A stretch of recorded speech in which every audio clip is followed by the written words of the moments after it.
Ito mga idol, nakikita nyo, air impact rinse to mga idol, pang tanggal ng wheel bolt, pang kabit at pang tanggal ng wheel bolt. Pero pwede natin tong gamitin pang under chassis, yung mga matitigas na bolt, pwede natin tong gamitin. Gumamit lang tayo ng mga fabricated na mga extension para sa sakit. Iba-iba kasing klaseng sakit to, hindi pareha yung laki.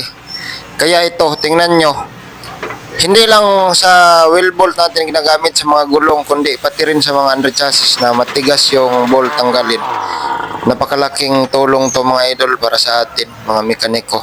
Kapag matigas yung bolt, pwede natin gamitan ng air impact rinse. Ito, tingnan nyo, madali lang natanggal.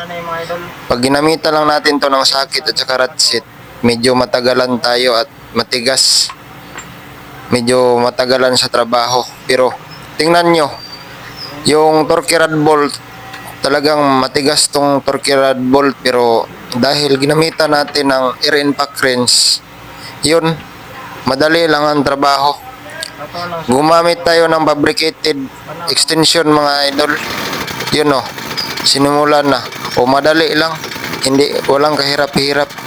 Di gaya ng ibang trabaho na ginamitan natin ng mga sakit, mga kombinasyon, mas matagal, mahirapan tayo sa ilalim.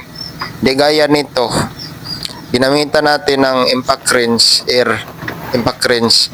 Madali lang trabaho, walang kahirap-hirap. Kita nyo naman paano tinabaho. At yan lang mga idol, kung may impact rinse kayo, hindi lang sa wheel bolt ginagamit yan. Pati yan sa under chassis, sa mga matitigas na bolt, pwede natin gamitin yan.